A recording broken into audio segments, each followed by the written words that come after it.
Alright, gather round, gather round. It's time to listen to me, the irritable editing boy, bitch about a show everyone loves. We begin with the trial of Jaime Lannister. Dany's all like, yo, where's the army? And Jaime's all like, nah fam, we got played, which might have felt like something if we didn't already know that. Dany says, What you mean, we weren't, man?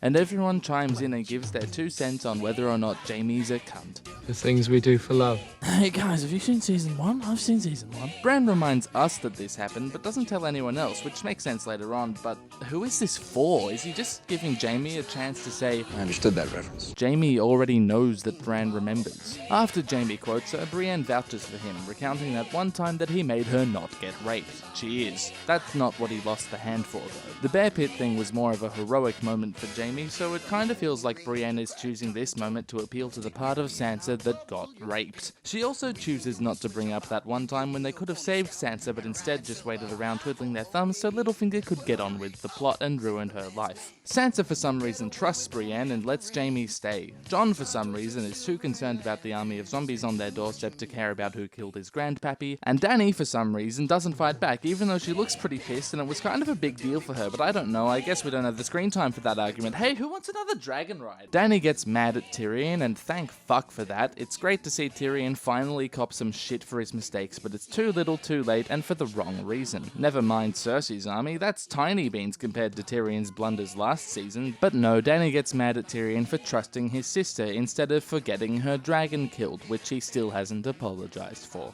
We have Gendry back at it again with his insane plot to reforge obsidian. It'll never work, you evil bastard. Oh wait, never mind, I must have forgot that glass is somehow stronger after you melt it. How is Gendry not in charge here? He's obviously a motherfucking alchemist. Arya asks Genders about penises. What do they look like? What do they smell like? How do they move? How hard are they to kill? And then it turns into an embarrassing scene where she proves himself as a warrior to him. Fuck alchemy, Arya's clearly a genie who can just grant herself proficiency in any weapon class. Rogues can't use longbows, Arya, it's in the fucking rules. By demonstrating to Gendry that she can use pretty much any weapon, she proves to him that her extremely specific weapon request is far more important than anything else, because she can't just use any weapon. Ha! Gotcha. I know death. He's got many faces. I look forward to seeing this one.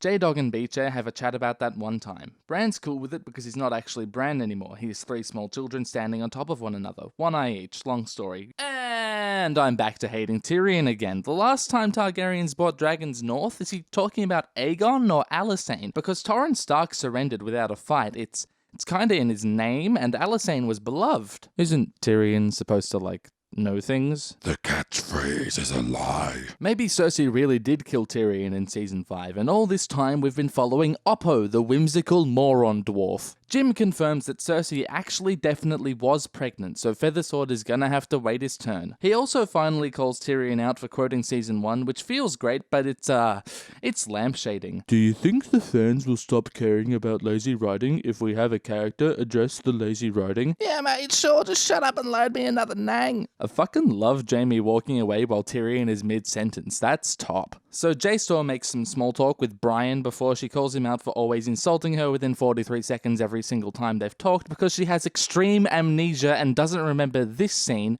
or this scene, or this scene, and this scene, or this scene, or this scene. It took me less than 15 minutes to fact check that, by the way. If only someone involved in this production had 15 minutes to make sure this wasn't bullshit. And it's not just the continuity in this line that sucks. Brienne and Jaime have fully respected one another the last 3 times they've met, so why the backpedaling? This just makes me think that Brienne is an asshole, and I don't like thinking that Brienne is an asshole, so thanks. Jorah drops in on Kelly C to tell her that Tyrion is the smartest, most cleverest, and handsomest boy in the whole wide world who hasn't done anything clever in 6 years, showing us that Jorah has grown past his selfish desires concerning Dany and also has amnesia. It's good to see Ian Glenn doing his thing again. This scene is stupid, but he acts the fuck out of it. Emilia Clarke is fine. Keep this up and I might add Jorah to the list. The misstep here is that Jorah coaches Kelly to give us the worst scene in the episode. Poor Bronzion keeps getting shafted. Guy's been here the whole time, but he hasn't done anything since season 4. Getting this out of the way, Dany claims here that all her life her only goal has been the Iron Throne. Hey, what's Dany doing in this scene? Striving for the Iron Throne?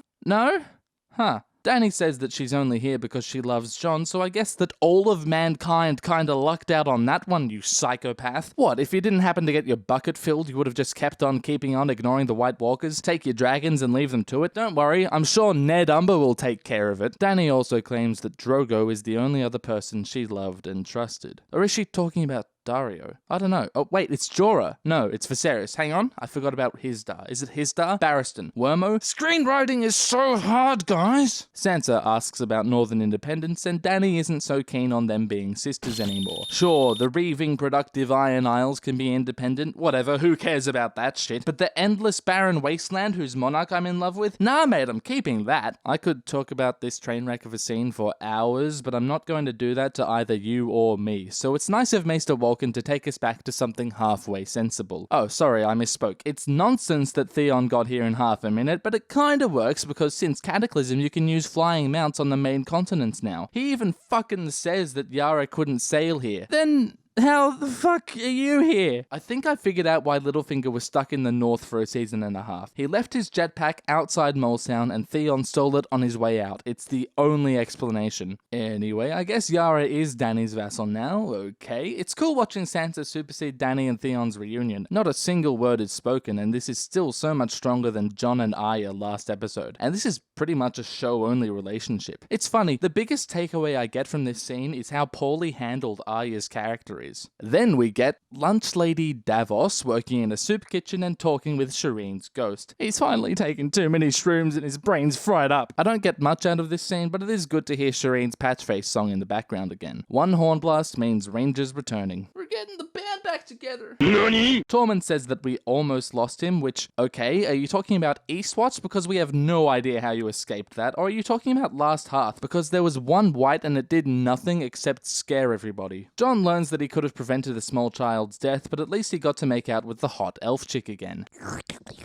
Tormund finally gives the show a much-needed time crunch. The Dead took a season and a half to get from Bran's Cave to wherever all this happened, and then one episode to get to Eastwatch, so I had no idea how long this would take. This single line adds a sense of urgency that would have been greatly appreciated last episode. Oh, dude, you have trebuchets? I would stop worrying if I were you. You got this battle in the bag. Those things can use a counterweight to launch a 90-kilogram projectile over 300 meters. Night King and his undead dragon don't stand a fucking chance. This guy from earlier looks exactly like Chris Pratt in this shot, and it's really distracting, mainly because I know it isn't actually Chris Pratt, but holy shit does he look like Chris Pratt. Why does Jaime think he knows anything about the Night King? Bran tells us that our villain really is as one-dimensional as we feared. Gurm himself pops in to give us this great line about memories making us men. I almost screamed when Bran brought up the Night King's mark. See, at first I thought it was going to be the way the Dead made it through the wall, but that turned out to be a dragon, and once that happened I thought the mark was just a dropped plot device, but no, turns out it's an actual thing, and they're gonna use it to lure the Night King into the Godswood where the Ironborn and the dragons are babysitting the cripple. Dany wants Tyrion in the crypt because his mind is so sexy it should be kept in a museum. Then Davos Seaworth, bless his soul, says the stupidest thing I've ever heard. Dragons should give us an edge in the field.